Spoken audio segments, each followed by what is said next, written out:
시청자 여러분 안녕하십니까? 가족을 생각하는 일이 많은 한 주입니다. 소중한 가족과 함께하는 즐거운 시간 되시길 바랍니다. 이번 주 뉴스 비하인드에서는 박정희 동상 관련 조례 통과 소식과 대구 노동자 실태조사 소식 살펴보겠습니다. 그리고 토크와이드 코너에서는 박승준 대구대학교 경제금융학부 교수로부터 경기 불황 속 소상공인이 겪는 어려움과 높아진 연체율의 심각성에 대해 들어보겠습니다. 시사톡톡 지금 시작합니다.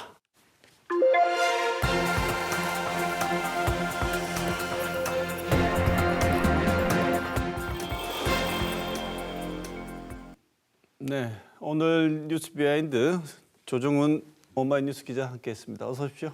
안녕하십니까. 이태우 대구 MBC 기자 나와 있습니다. 어서 오십시오. 안녕하십니까.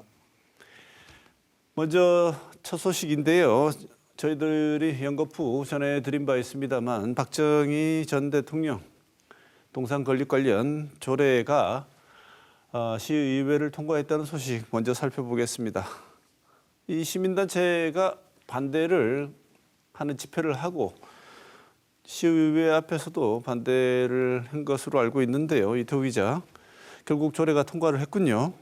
그렇습니다. 지난 2일입니다. 대구시의회 제308회 임시위 3차 본회의에서 조례가 통과되었습니다. 통과된 조례 이름은 박정희 대통령 기념 사업에 관한 조례고요. 그리고 동상을 만든다고 여러 차례 말씀드렸는데 동상 건립비 14억 5천만 원이 가결되어서 통과되었습니다. 이 본회의에는 시의원 32명이 참여했었는데 반대를 한 사람은 더불어민주당 소속의 육정미 의원 한 사람이 반대 의견을 냈고 반대 표결을 했습니다. 다른 말로 하면 나머지 31명은 찬성을 했다는 뜻인데요. 압도적인 찬성 의견이었습니다. 이에 앞서서 지난달이죠. 4월 26일에는 대구시 의회 기억행정위원회가 열려서 이 조례안을 심의했는데 수정해서 통과시켰습니다. 이날 넘어온 조례안은 석 줄짜리 조례안이라는 이야기를 들었는데요. 너무 짧고 간결하고 그래서 시의원들이 이게 뭐냐? 이게 너무나 부실한 것 아니냐? 이렇게 화가 날 정도였는데요. 그래서 몇 가지 사항을 추가했습니다. 기념사업추진위원회라는 것을 만들고요. 또 조례를 만들 때 여러 가지 의견 수렴을 할 수 있는 절차를 넣기도 했습니다. 이 기념사업추진위원회는 위원들이 15명 이내로 하기로 했는데요. 민간위원이 과반수를 차지하도록 그렇게 했습니다. 네, 박정희 대통령 기념사업에 관한 조례안인데 이 조례안의 주된 내용이 박정희 전 대통령 동상 건립 관련 얘기 아니겠습니까? 조정훈 기자. 이 얘기 처음 나왔을 때부터 공론화시켜서 의견을 수렴하는 과정이 부족했다. 공론화 과정이 부족하다고 자꾸 얘기를 했었는데 조례안이 통과는 됐습니다만 조례안을 통과시킨 시의원들조차서도 상임위에서 공론화 과정이 부족하다는 지적은 여전히 있었고 질타를 좀 했다지요? 네, 그렇습니다. 지난 4월 26일이었죠. 상임위에서 이 조례안을 심사하면서 공론화 과정이 없었다라면서 비판을 상당히 많이 했었는데요. 심지어 궤변, 독단이라는 말까지도 나왔습니다. 김대현 의원은 공론화 과정을 생략하고 군사 작전하듯이 일방적으로 밀어붙이는 홍준표 시장의 방식이 과연 맞다고 생각을 하느냐 이렇게 따졌는데요. 의안을 제출해놓고 이게 공론화의 시작이라고 하는 궤변이 어디 있느냐 이렇게 얘기를 했습니다. 그러면서 의회에 대한 눈꽃만큼의 배려도 없었고 존중도 없다. 앞으로 있을 홍준표 시장의 인연이 더 우려스럽다. 이렇게 비판을 했습니다. 그리고 이성우 의원도 대구 시민의 세금으로 동상을 건립을 한다면 충분히 공론화를 거쳐야 하는데 홍준표 시장이 공론화를 거치지 않았기 때문에 독단이라는 표현을 쓸 수밖에 없다. 이렇게 얘기를 했고요. 류정우 의원은 대구시가 긴축재정으로 가고 있는데 동상을 세운다는 기조가 맞지 않다. 그리고 예산이 쓰여야 할 때 쓰이지 않고 동상을 세우는 데 쓰인다는 것은 시민들이 반대할 수 있다 이렇게 얘기를 했습니다. 그러면서 대구시가 너무 미흡하고 미성숙한 행정집행을 하고 있다 이렇게 질타를 하기도 했습니다. 이민환 위원장도 논쟁의 여지가 있을 것이라는 걸 빤히 알면서 추진 과정에서 시민사회의 의견 수렴도 없이 일방적으로 사업이 추진되고 있다 이렇게 비판을 했는데요. 시민들의 목소리를 듣고 소통하는 행정을 보여달라라고 주문을 하기도 했습니다. 네. 이태우 기자. 네. 시민단체들 이 얘기 처음 나왔을 때부터 반발하지 않았습니까? 조례 앞두고도 여전히 뭐 강하면 강했지 덜해지진 않았을 것 같은데요. 그 조례가 통과되는 2일 날 그 시민사회 단체에서는 대구시의회를 둘러싸고 모여서 대구시의회는 이 조례를 부결시켜야 한다고 촉구했습니다. 약 100여 명의 시민사회 단체 소속 사람들이 나왔는데요. 그 현수막과 또 손피켓을 들고 박정희 동상 세우지 마라, 또 지원 조례 반대하라 이렇게 외쳤습니다. 그 본회의가 시작되자 일부는 그 방청석에서 이 본회의를 지켜보기도 했는데 이 조례가 통과될 조짐을 보이자 그 의원석까지 내려와서 소리를 지르고 또 물리적으로 막으려 했습니다. 이렇게 되자 이만규 그 의장은 이들을 모두 퇴장시킨 뒤에 조례를 통과시켰습니다. 그 조례가 통과될 즈음에 그 대구시 의회 앞에서는 기자회견이 열렸습니다. 기자회견을 연 사람들은 그 인혁당 재건이 사건의 후손들로 주로 구성된 사단법인 사구 인혁열사 계승사업회 주관으로 열렸는데요. 이들은 그 아버지가 그 인혁당 재건이 사건으로 감금되고 또 죽임을 당했고 또 자손들은 빨갱이 자식이라고 평생 동안 손가락질을 당하고 살았는데 이 박정희 동상을 세운다는 게 어디 말이나 되냐고 이렇게 주장했습니다. 이 인혁당 재건이 이 사건은 박정희 정권 시절에 벌어진 대표적인 인권유린 또 사법살인 사건이기도 합니다. 어쨌든 결국 조례는 통과됐는데요. 강금수 대구참여연대 사무처장은 시민단체가 뭐 여러 가지를 주장하려고 했지만 대구시의회는 들으려 하지 않았고 또 제대로 뜻도 펼치지 못했다고 말하면서 지방자치의 역사에서 오늘은 대구시장과 대구시의회가 존립 근거를 자기 스스로 무너뜨린 날로 기록될 것이다 라면서 규탄했습니다. 네. 조종 기자. 이 와중에 1대1 토론 한번 홍 시장하고 해보자는 분이 나서셨는데 참여정부 청와대 정책실장 하셨던 이정우 경북대 명예교수께서 그러면 이 문제 놓고 홍 시장과 1대1 토론 한번 해보고 싶다고 제안을 했다는데 그렇습니까? 네, 그렇습니다. 이정우 교수는 기자회견에서 홍 시장과 3시간 정도 1대1 토론을 한번 해보자 이렇게 제안을 했었는데요. 그렇지만 제안이 받아들여지지 않았습니다. 결국 이정우 교수는 한 언론 기고를 통해서 박정희 전 대통령 동상을 세우면 안 되는 이유 10가지를 제시를 했는데요. 그 첫 번째가 박정희 전 대통령은 친일파라는 것이었습니다. 박정희 전 대통령은 다카키 마사오라는 창씨 개명을 했었고 그리고 만주 군관학교 입학을 위해서 일본 왕에게 충성을 맹세하는 혈서를 썼다는 게 그 이유입니다. 그 다음으로 해방 이후 남로당에서 활동하다 발각이 된 적이 있었는데요. 이때 당시 수많은 동지들의 이름을 적어낸 공산주의자였다는 것이죠. 또 5.16 군사 쿠데타를 일으켜서 권력을 잡고 무한 권력의 소유자였다 이렇게 주장을 했습니다.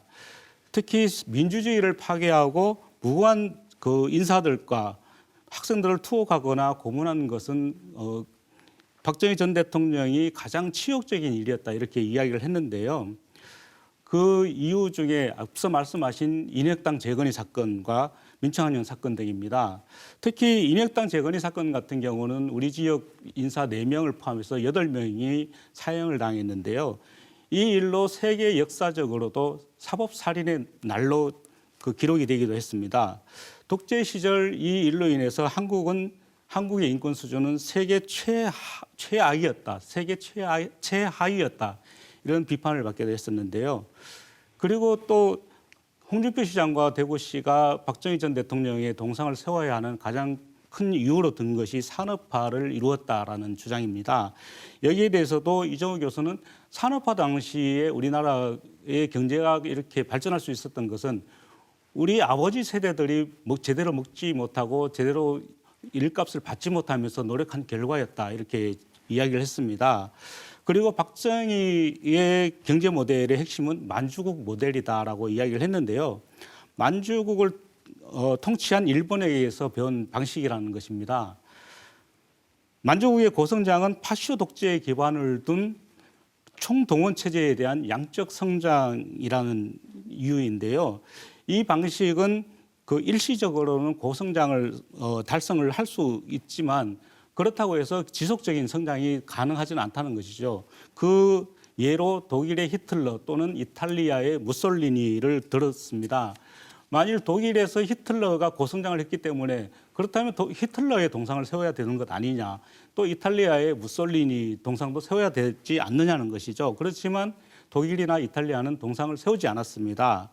또 양적 성장은 쉽지만 질적 성장을 하려면 자유로운 토론과 비판이 필수적이라고 강조를 했는데요.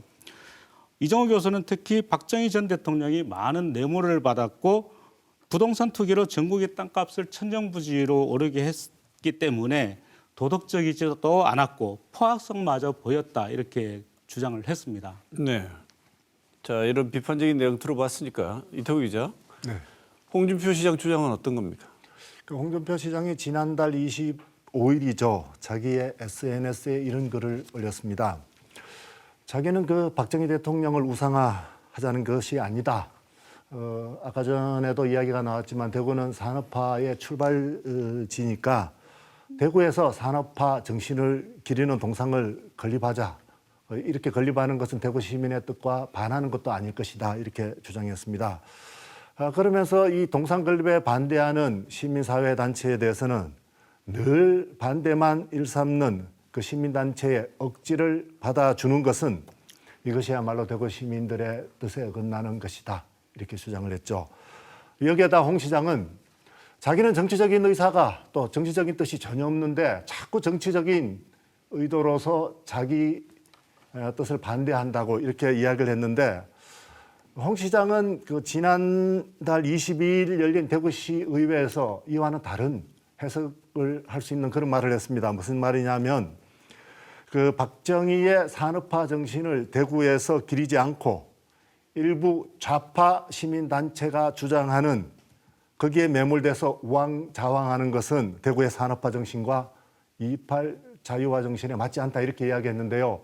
본인 스스로 이 일을 정치적으로 이용하지 않겠다고 했으면서도 반대하는 시민사회단체를 좌파 운운하는 것은 오히려 자기 스스로 이 일을 그 정치적으로 활용하겠다라는 속내를 드러낸 것이 아니고 뭐겠습니까? 네. 자, 조정 기자. 어쨌든 대구시의회에서 논란에도 불구하고 조례 통과됐고요. 동상 건립비도 모두 통과됐는데 앞으로 어떻게 진행될 예정입니까? 네, 대구시는 동상 건립에 속도를 낼 것으로 보여지는데요. 홍준표 시장도 조례가 통과하자 SNS를 통해서 동상 건립에 박차를 가하겠다 이렇게 얘기를 했습니다. 우선 동대구의 광장을 박정희 광장으로 변경을 하고 이곳에는 3m 높이의 동상을 세울 계획입니다. 또 남구 대명동에 지금 건립 중에 있는데요. 대구 도서관이 있습니다. 이 대구 도서관 앞 공원도 박정희 공원으로 명명을 하게 되는데요. 여기에는 6m 높이의 동상을 세우게 됩니다. 홍준표 시장은 지난 3월에 기자들과 만나서 광화문 이순신 장군의 동상보다 조금 작게 동상을 만들겠다라고 이야기를 했었는데요. 광화문 동상에 그 광화문에 있는 이순신 장군의 동상이 높이가 6.5m입니다. 여기서 6.5m보다 약 50cm 정도 작은 6m 높이의 동상을 세우겠다는 것입니다. 참고로 경북 구미에 있는 박정희 전 대통령 그 생가가 있는 곳에 가면은요, 또 박정희 동상이 있습니다. 여기 동상이 5m이거든요. 여기보다도 1m 더 크게 세우겠다는 것인데요. 과연 6m 높이면은 얼마나 높을지 생각을 한번 해보시면은 좀 감이 올 것 같기도 합니다. 어쨌든 시민단체들은 대구시가 박정희 전 대통령 동상을 세우겠다라고 하는데 여기에 대해서 어떤 방법을 써서라도 막겠다 이렇게 하면서 입장을 전혀 굽히지 않고 있습니다. 네. 자, 첫 소식은 여기서 마치고요. 두 번째 소식. 대구 노동자들의 노동 상황에 대한 실태 조사를 두 번째 주제로 살펴보겠습니다.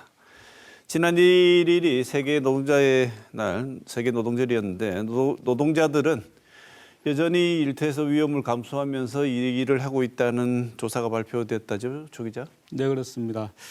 대구 노동자 중에 10명 중에 6명은 안전하지 않은 일터로 일을 하러 가는 것 같습니다. 민주노총 대구 지역본부가 지난달 2일부터 19일까지 대구 노동안전 실태 조사를 진행을 했는데요. 대구 지역에서 근무하고 있는 건설업, 제조업, 공공부문 노동자 858명이 답변을 했습니다. 이 자료에 따르면 자신이 일하는 노동 현장이 위험하다라고 느낀 노동자는 65.4%였는데요. 안전하다고 느낀 노동자는 35.54%였기 때문에 거의 2배 가까이가 안전하지 않다 이렇게 생각을 하는 것 같습니다. 이 중에서 건설업에 종사하는 노동자들이 위험하다라고 더 많이 느끼고 있었는데요.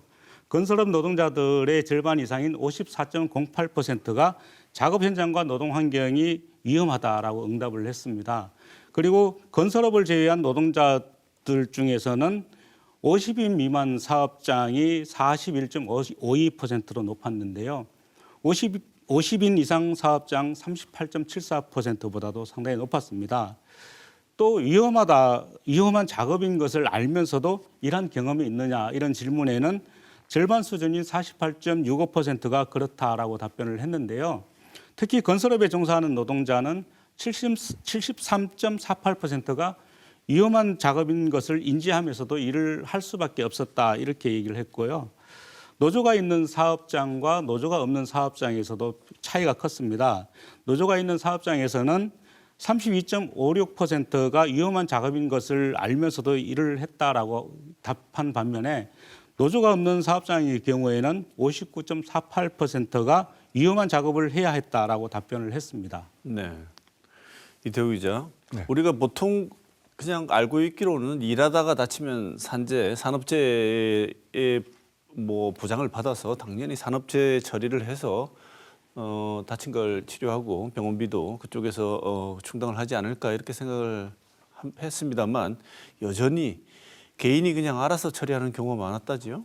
네, 그렇습니다. 그 산재를 당했을 경우에 어떻게 처리할까라는 그 질문이 있었는데요. 개인적으로 해결하거나 참는다라는 질문이 답변이 무려 37%나 되었습니다. 또 그 회사와 상의를 해서 공상 처리를 하겠다라는 게 35%였고요. 산재 신청한다는 답변은 고작 28%뿐이었습니다. 그래서 산재 신청을 왜 하지 않느냐라고 물었더니만 불이익이 걱정된다라는 게 40%나 되었습니다. 그리고 산재 신청이 되는지 몰라서 그렇다라는 답변이 22%였고요. 산재 신청하는 방법을 몰라서 그렇다라는 답변도 13% 돌아왔습니다. 이 이외에도 그 부상이 경미하다, 회사가 어렵다, 또 동료들한테 피해를 줄까 봐 그렇다라는 답변이 있었습니다. 네. 그런데 올해부터 50인 미만 사업장도 중대재해처벌법에 의해서 처벌받게 되는데요. 조정 기자, 그래서 반드시 먼저 만들어 놓아야 되는 게 안전보건관리계획이라는 게 구축이 돼 있어야 되지 않습니까? 이게 미구축된 사업장이 많다고 들었습니다. 네, 맞습니다. 지난해 산업재해로 인한 사망자 중에 56.4%가 50인 미만 사업장에서 발생하는 등 소규모 사업장은 노동자 안전에 취약한 것으로 드러났었는데요.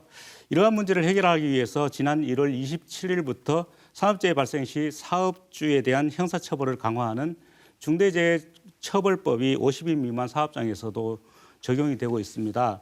그렇지만 현장에서는 여전히 안전관리 기준이 지켜지지 않고 있다라는 평가가 높았는데요. 자신이 근무하는 사업장에 안전관리 계획이 구축돼 있지 않다라고 답한 노동자의 비율은 50인 이상 사업장에서 12.62%였습니다. 반면에 50인 이상 사업장에서는 39.48%였는데요. 안전업무 담당자를 선임하고 있지 않다고 답한 비율도 50인 이상 그 사업장은 38.3%였습니다. 그렇지만 50인 미만 사업장은 49.7%로 높았습니다. 네, 지금 여러 가지 말씀 주신 걸 보면 선진국 대열에 진입했다고 말하기가 조금 부끄러워지는 얘기들이 아닌가 싶습니다. 자, 오늘 준비한 소식은 여기까지입니다. 조정훈, 이태우 두 기자 수고하셨습니다. 뉴스 비하인드 오늘 여기서 마치겠습니다. 고맙습니다.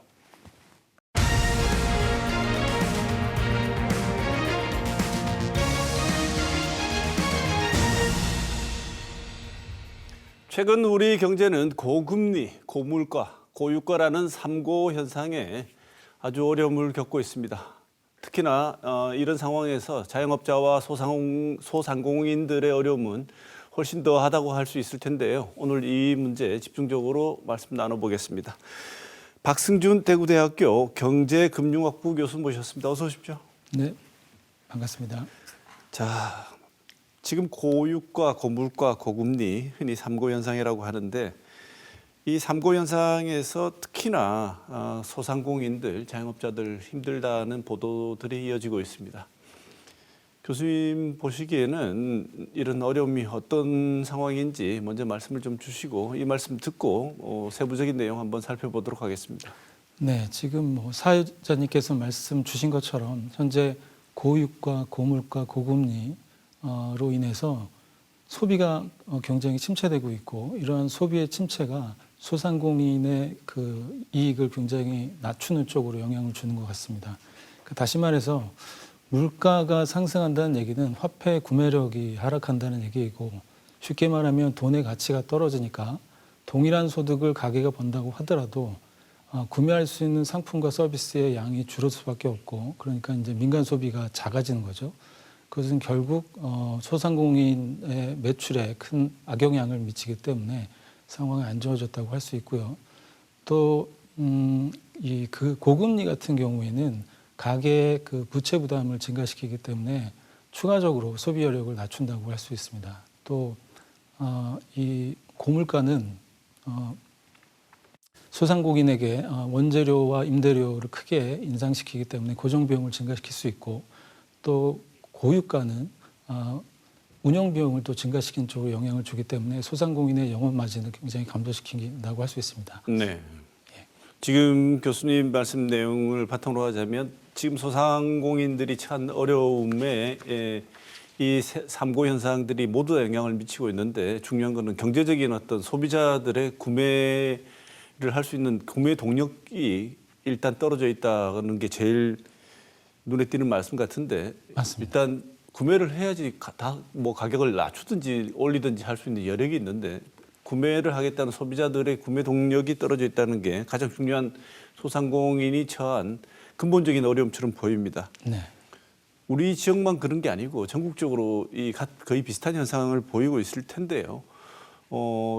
여기저기서 들리는 얘기를 들어보면은 우리 대구 지역이 자영업자들이 많다고 합니다. 그래서 더 어려운 건 아닌가 이런 걱정도 하시는 것 같은데 전국도 그렇고 대구 지역의 소상공인들의 좀 현황을 좀 알려주시고 특히 눈에 띄는 점 어떤 게 있을까요? 네, 그 중소벤처기업부가 소상공인 실태조사라는 것을 공표를 하고 있습니다. 이제 최근 자료가 2022년 자료인데요. 이 자료를 기준으로 보면 전국의 그 소상공인 총 사업체 수가 412만 4천 개 정도 되고요. 작년 대비 전년도 대비 7천 개 늘어난 수치입니다. 그 다음에 총 종사자 규모로 보면 714만 명이 를 기록하고 있고 그 전년도 대비 61만 명이 감소한 수준이라고 하겠습니다.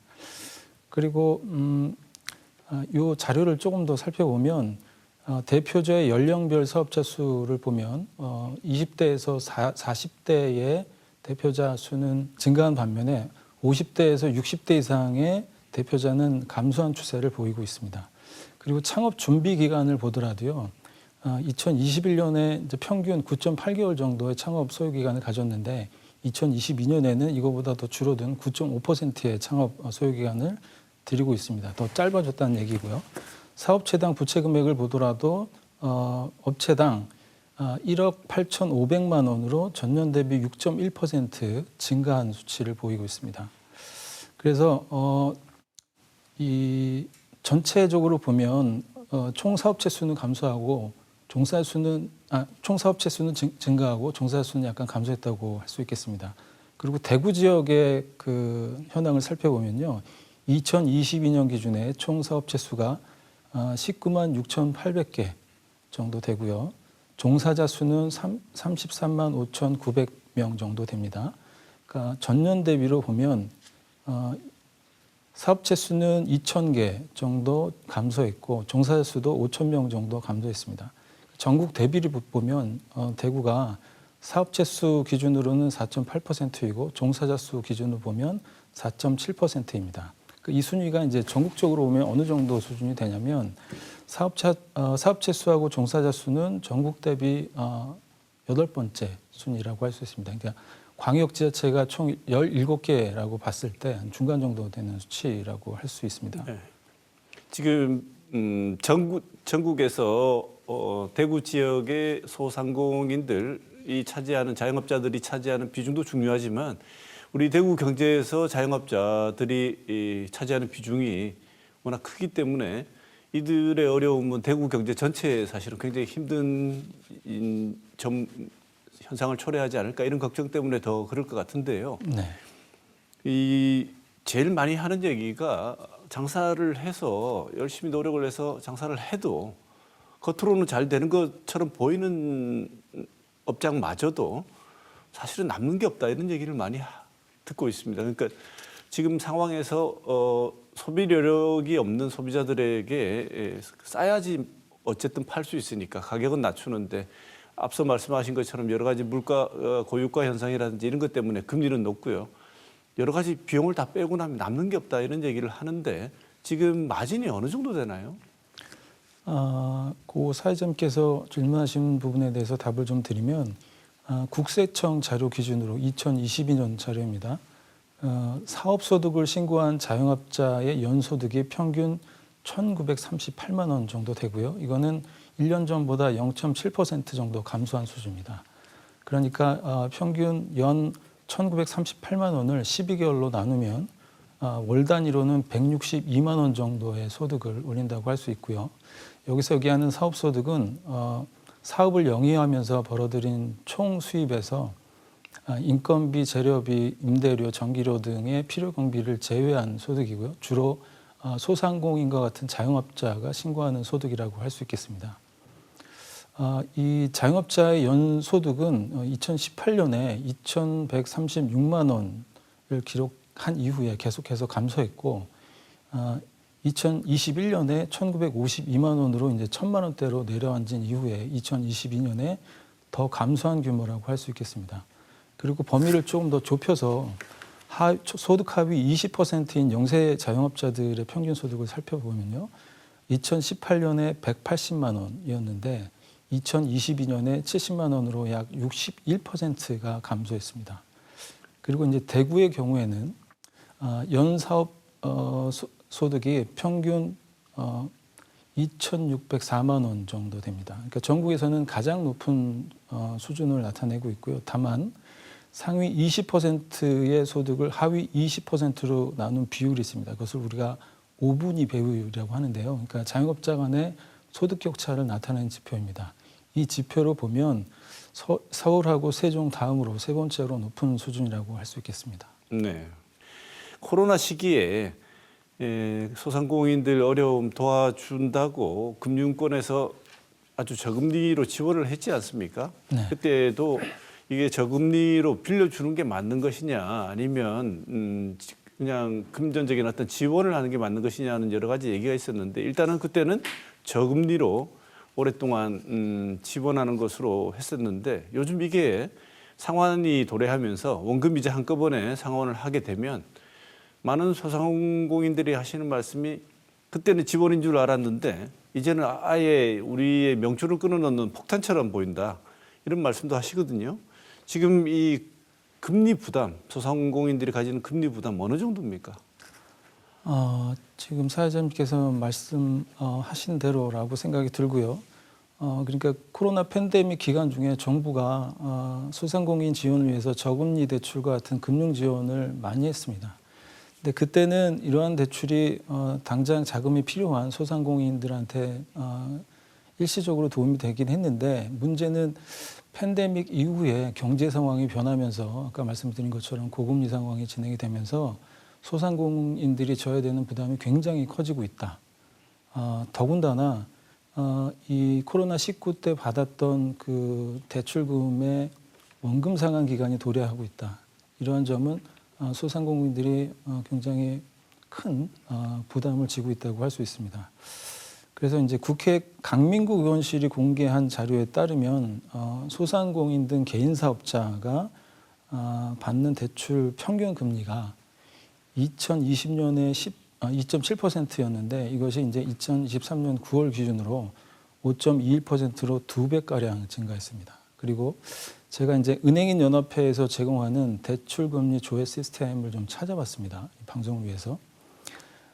주로 제가 찾은 게 가계 신용대출금리하고 중소기업 신용대출금리를 찾아봤는데 가계 신용대출금리는 시중은행 평균으로 했을 때 2013년 7월 기준으로 6.66%였는데 이것이 2023년 3월에 6.69%로 상승을 했습니다. 그리고 중소기업 신용대출 금리의 경우에도 시중은행 평균으로 2023년 7월 기준 6.47%에서 24년에 3월 6.59%로 상승했습니다. 그러니까 한국은행 기준금리를 인상한 기간이 2021년 8월에서 2023년 1월까지 올렸거든요. 그러니까 0.5%에서 3.5%로 급격히 올리고 그 이후로는 이제 동결을 지금까지 하고 있습니다. 그런데 제가 아까 살펴본 그 대출 기간, 즉 2023년 7월에서 2024년 4월 기간이면 기준금리가 3.5%로 동결된 기간이거든요. 그럼에도 불구하고 가계 및 중소기업의 신용대출금리가 인상을 했다. 이 얘기는 소상공인을 포함한 자영업자의 매출액은 감소하고 있는데 고금리 부담이 계속해서 지속되고 있다, 더 높아지고 있다 이렇게 얘기할 수 있을 것 같습니다. 네. 아무리 갚으려고 해도 버는 돈이 있어야 갚지 않겠습니까? 그래서 못 갚아서 소상공인들 연체율이 계속 올라간다 이런 얘기도 있는데 현재 연체율 상황은 어떻습니까? 네, 이 국회 기획재정위원회의 그 양경숙 의원이 요청한 그 나이스 평가 정보의 자료에 따르면 2022년에 우리나라의 개인 사업자 대출액이 약 1,082조 6,258억 원 정도였는데 이게 한 해 만에 2023년에 1,109조 6,658억 원으로 2.5% 정도 증가했습니다. 그런데 대출액의 증가에 비해서 연체 금액의 증가율이 굉장히 높았습니다. 그러니까 2022년에 18조 2,941억 원에서 2023년에 27조 3,833억 원으로 49.7% 대략 한 50%가 이제 증가했다고 할 수 있고요. 이에 따라 가지고 연체액이 불어나면서 평균 연체율도 1년 사이에 증가를 했습니다. 그래서 같은 기간에 2022년에 평균 연체율이 1.69%에서 2023년에 2.4%로 0.78%포인트 상승을 했습니다. 그리고 국내 은행 연체율을, 그러니까 은행 연체율이죠,를 살펴보면 가장 최근이 2024년 1월 말에 0.45%에서 2월에 0.51%로 약 4년 9개월 만에 최대치를 기록을 하고 있습니다. 그러니까 금리가 좀처럼 떨어질 기미를 보이지 않고 있으면서 아무래도 상환 능력이 미약한 취약차주 중심으로 부실의 경고 등이 들어오고 있다 이렇게 볼 수 있을 것 같습니다. 교수님 보시기에는 이 연체율이 줄어들 수 있다고 보십니까? 아니면 연체율의 비율이 오히려 올라갈 것으로 보십니까? 이런 상황이 계속되면 연체율은 더 올라갈 수 있다고 전망이 됩니다. 한 나라의 경제가 견딜 수 있는 연체율의 범위가 대충 정해져 있지는 않겠지만 어느 정도면 빨간불이다라고 얘기할 수 있는 이미 들어왔습니까? 이거를 이제 수치로 얘기하기는 좀 어려운 부분이 있을 것 같고요. 다만 이러한 이유 때문에 소상공인이나 자영업자들이 이제 무너지기 시작한다. 그러면 이거는 이제 다른 얘기가 되는 거죠. 경제에 굉장한 큰 충격을 주는 악영향이 될 수 있기 때문에 그 크리티컬한 시점이 언제인가는 좀 더 따져봐야 될 것 같습니다. 네, 지금 보시기에는 소상공인들의 상황이 이 거시경제적인 어떤 고물가, 우리가 통제할 수 없는 영향, 고유가 이런 측면도 있기 때문에 아직 회복기에 접어들기에는 시간이 좀 더 필요하다고 이렇게 보시는군요. 그렇죠. 결과적으로는 이제 경제 상황이 나아져야 된다고 생각이 듭니다. 그러니까 이제 그 금리의 문제인데 지금 기준금리가 굉장히 높은 상태로 유지가 되고 있습니다. 물론 기준금리를 마음대로 낮출 수는 없습니다. 그러니까 통화당국인 한국은행이 가장 제일의 목표로 하는 것이 물가 안정입니다. 그러니까 물가 안정을 시키는 선에서 금리를 조정하고 있기 때문에 요 물가 안정의 시점이 그러니까 타겟팅하는 범위가 2.3% 내로 내려오면 이창용 한은 총재 같은 경우에는 물가 금리 인상을 할 수 있다 이런 얘기를 이제 하고는 있거든요. 그래서 올해 경제 상황, 그 다음에 미국 같은 곳에서 기준금리를 지금 그 기조가 약간 약세가 되긴 했지만 제 생각에는 올해 안에는 내릴 걸로 생각을 하기 때문에 우리나라 통화당국에서도 그 시점을 보고 있지 않을까 하는 기대가 있습니다. 네. 그냥 우리가 지금 대구 지역에 옛날 도심 상가들 교수님도 돌아보시겠지만 공실이 많습니다. 그리고 새로 지은 신축 건물에 상가 임대가 거의 안 돼서 임대 문의라는 게 쭉 붙어 있어요. 이걸 보면은 그 구체적인 어떤 비율을 떠나서 많은 분들이 이 도시 전체가 이 장사를 하는 사람들, 소상공인들을 비롯해서 도시 전체가 이거 망하는 거 아닌가라는 그냥 다른 뭐 설명 필요 없이 아주 직관적인 어떤 느낌을 가지게 만드는데요. 지금 교수님 보시기에도 대구 상권이 많이 위축이 되어 있다고 보십니까? 이건 그냥 느낌인가요? 그러니까 이제 데이터를 보고 이제 말씀드릴 수밖에 없는데요. 그러니까 공실률과 관련된 데이터는 이제 한국 부동산원에서 통계 자료를 제공합니다. 그래서 제가 이 자료를 좀 찾아봤는데요.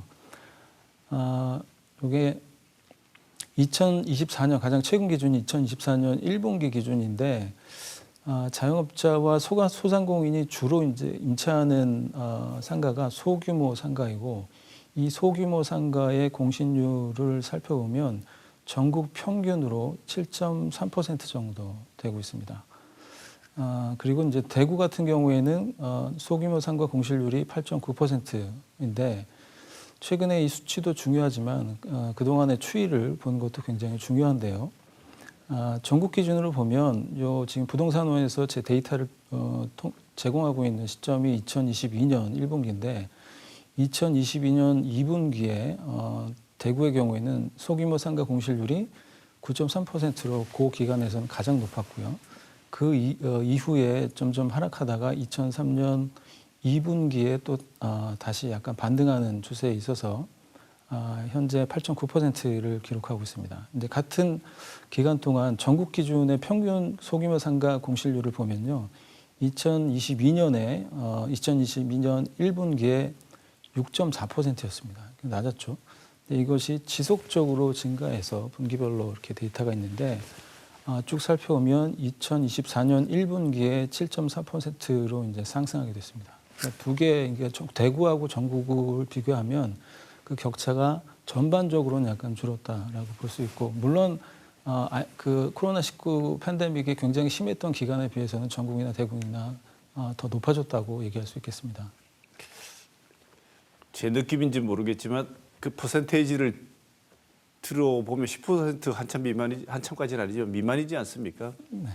어떻게 집계하는지는 모르겠지만 많은 시민들 들어보시면 그 정도밖에 안 된다고 이렇게 얘기하실 것 같아요. 체감 공실은 훨씬 많은 것 같은데. 제가 말씀드린 건 이제 소규모 상가, 지금 오늘 주제가 소상공인이기 때문에 네네. 소규모 상가 위주로 봤고요. 네. 또 중규모 상가 이상은 공실률이 사회자님 말씀하신 것처럼 훨씬 더 높습니다. 10%가 훨씬 넘어갑니다. 네, 작은 것만 집계했을 때 그렇다는 거죠? 맞습니다. 네. 그래서 결국은 못 버티고 폐업하시는 분들도 많다고 하는데요. 이제는 마지막으로 이것 하나만 짚어보고 짧게 구체적인 어떤 대책 문제 한번 살펴보고 오늘 시간 마무리하겠습니다. 일반 직장인들에게 있는 퇴직연금 혹은 퇴직금과 같은 게 노란 우산 공제라는 게 있지 않습니까? 네. 이게 일종의 소상공인 퇴직금인데 이 공제를 납입하다가 너무 상황이 힘들어서 중도 해지하는 비율이 많이 늘어나고 있다고 합니다. 그래서 중도에 폐지하고 불입한 금액, 해당 금액을 수령하는 사례가 급증한다는데 이 마지막 남은 퇴직금까지 찾아가야 될 정도면 이제는 더 이상 정말 자영업은 생각도 못하고 이 돈을 찾아야지만 생계가 유지된다 이런 측면도 있을 것 같습니다. 네. 지금 노란 우산 공제 중도 해지 어떻게 보십니까? 일단은 이제 공제금의 지급 건수의 추이를 이제 좀 살펴보고 먼저 말씀을 드릴 필요가 있을 것 같은데요. 노란우산 예전 공제회에서 이제 폐업을 사유로 공제금을 지급하고 있는데 이게 11만 15건 정도 됩니다. 그러니까 이게 전년 대비를 보면 건수로 봤을 때 20.7%가 급증한 수준이거든요. 그러니까 이게 20년에서 23년의 연평균 증가율로 봤을 때 14.9%였는데 이거보다 굉장히 크게 늘어난 수치라고 볼 수 있을 것 같고요. 그다음에 금액 측면에서 요 폐업 공제금을 살펴보면 더 심각합니다. 그러니까 2023년 1조 2,600억 원을 기록했는데 요거를 2022년 대비로 보면 약 30.2%를 기록했고 요거를 2020년과 2023년 사이의 연평균 증가율을 21.7%하고 비교해 보면 무려 8.4%포인트나 증가한 수치거든요. 굉장히 높아졌다고 할 수 있고 사회자님 말씀하신 것처럼 소상공인에게 있어서 노란 우산 공제는 마지막 희망의 보루라고 할 수 있습니다. 그러니까 요거는 경영난으로 인해서 폐업을 하게 되면 이 소상공인이 받을 수 있는 퇴직금과 같은데요. 말씀하신 것처럼. 요거는 이제 은행 대출의 연체나 국세 체납이 되는 경우에도 압류 대상이 되지 않는 그런 금액이고 그렇기 때문에 더 안타까운 것은 이러한 노란우산 공제금의 중도 해지 사태가 굉장히 잇따르고 있는데 요 수치적으로 보면 2022년에 4만 5천 건이었던 것이 지난해 7만 1천 건으로 2만 6천 건이나 증가했습니다. 그러니까 운영 자금은 차치하고 당장 생활고에 시달린 자영업자들이 어쩔 수 없어서 불확실한 미래로 인해서 선택할 수밖에 없는 마지막 수순이라고 볼 수 있겠습니다. 네. 지금 당장 이 돈을 찾지 않으면 생계 유지가 안 되니까 찾을 수밖에 없다는 것도 얼마나 소상공인들이 마지막까지 몰려있냐를 보여주는 예이기도 할 텐데요. 장기적으로 보면 이 노란우산 공제금을 찾았다는 얘기는 더 이상 버틸 수 있는 버팀목이 없어진다는 얘기 아니겠습니까? 미래를 준비하거나 대비할 수 있는 게 전혀 없다는 얘기인데 이런 상황까지 몰렸다는 것은 그냥 쉽게 얘기하면 더 이상 버틸 수가 없다 이런 상황이라고 보여집니다. 한두 명이 아니고 기본적으로 소비가 일어나지 않기 때문에 이런 상황이 해결될 수 있는 구조적인 문제가 해결이 되려면 소비가 살아나는 경제가 활성화되는 지점까지 가야 된다는 얘기인데 그 전에 다 붕괴되는 걸 막으려면 구조적인 문제로 좀 도와줘야 할 것 같고 지원책이 필요해 보입니다. 그런데 제가 볼 때는 지금 나와 있는 지원책은 아주 중병을 앓고 있는 환자한테 연고나 감기약 처방하는 것 같은 느낌이 듭니다. 왜냐하면 소상공인에 대한 기존 지원책을 보면 영세 소상공인에게 전기요금 20만 원 지원하고 정부에서 하는 겁니다. 은행권 이자 1인당 최대 300만 원 정도로 환급해 주겠다. 이게 지금 나와 있는 소상공인 지원 정책의 구체적인 내용입니다. 어떻게 평가하십니까? 일단은 뭐 단기적으로는 소상공인들의 금융 부담을 아주 일부 완화하는 데 도움이 될 수 있다고 볼 수는 있겠습니다. 특히 정부가 은행권을 독려해서 2조 원에 이르는 상생금융 재원을 마련했다는 것은 나름 의미가 있다고 할 수는 있으나 이제 한계가 있다고 할 수 있죠. 일단은 극심한 불황을 넘어서기에는 너무나 일시적이고 역부족이라는 지적을 안 할 수가 없을 것 같고요. 또 하나는 이게 일시적이고 또 지속적으로 어떤 이루어지지 못한 점이 아쉬운 것도 있지만 또 하나 지적할 수 있는 것은 형평성 부분을 또 얘기하지 않을 것 같습니다. 예를 들어서 전기료 지원회 같은 경우에는 정보의 접근성이 낮거나 아니면은 관련 절차에 익숙하지 않은 소상공인들은 요 신청을 못해서 배제되는 오히려 상황이 발생할 수 있을 것 같고요. 그다음에 이자 지급 조치 같은 경우에는 저축은행 그리고 상호신용을 이용하는 제2금융권에서 대출받은 개인 사업자는 제외된다는 문제점입니다. 그러니까 이들의 경우에는 사실은 제1금융권에서 받을 수 없는 신용 수준을 가지고 있기 때문에 훨씬 더 많은 금리를 부담하고 대출을 한 분들이기 때문에 이분들의 어려움이 조금 더 심하다고 할 수 있습니다. 이분들이 제외됐다는 게 문제이고 오히려 은행권에서 대출받는 고소득 자영업자의 경우에는 이 지원 혜택을 받을 수 있다는 문제점이 있습니다. 네. 예. 오히려 정말 필요한 데를 찾아서 주는 노력을 좀 더 기울여야 될 것 같은데요. 맞습니다. 지금 정부의 지원책은 그렇다고 치더라도 교수님 보시기에 지자체, 우리 대구광역시가 이런 점에 대해서 지금 하고 있는 노력, 그다음에 앞으로 어떤 점에 대해서 신경을 써야 될지 얘기를 좀 해주시죠. 네, 아주 흥미로운 사실은 대구의 1인당 GRDP 즉 지역 내 총생산하고 1인당 개인소득은 전국 지자체 대비 최하위 수준입니다. 아시겠지만 그런데 재미있는 것은 1인당 민간 소비 수준이 높습니다. 그러니까 17개 광역지자체 중에서 6번째로 높은 수준을 기록하고 있거든요. 이 얘기는 뭘 얘기하냐면 대구 지역의 소상공인을 떠받치는 힘이 바로 이 지역민의 소비에 있다라고 할 수 있을 것 같고요. 그다음에 소비자들이 지역 경제에 굉장히 적극적으로 기여를 하고 있다는 사실을 보여주고 있습니다.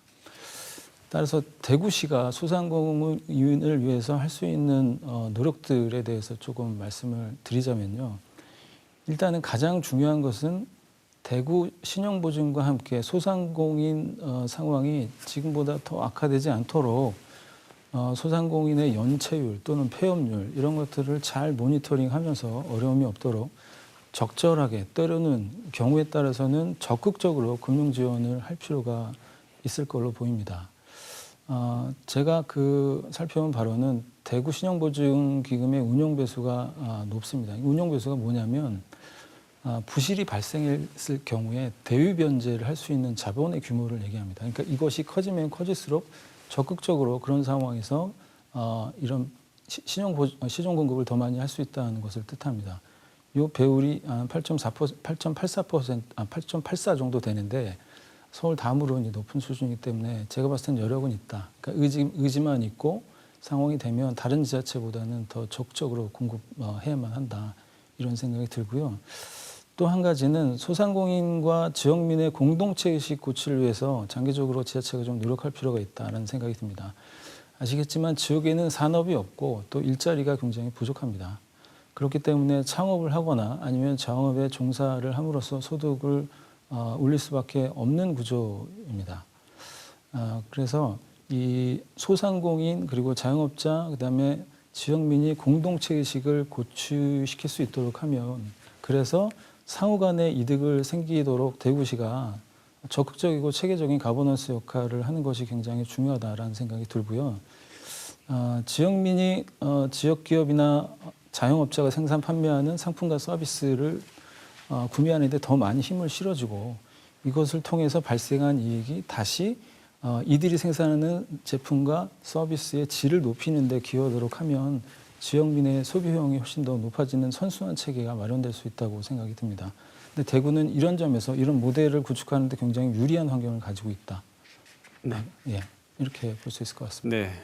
자, 오늘은 고금리, 고물가, 고유가 시대에 3고 시대의 어려움을 겪고 있는 소상공인 어떻게 이 위기에서 도움을 주고 정책적으로 좋은 방향성을 마련해 볼 수 있을지 여러 가지 좋은 말씀을 들었습니다. 교수님께서 오늘 주신 말씀 중에 제 귀에 제일 와닿는 말씀은 그래도 우리 대구 지역은 여력이 좀 있다. 그래서 좀 더 적극적이고 공격적인 지원을 해줄 수도 있을 것 같다는 말씀을 들었다는 게 그나마 조금 희망적인 얘기인 것 같습니다. 오늘 연체율 최대 시대 위기의 소상공인 주제로 박승준 대구대학교 경제금융학부 교수 모시고 좋은 얘기 들었습니다. 고맙습니다. 네, 감사합니다.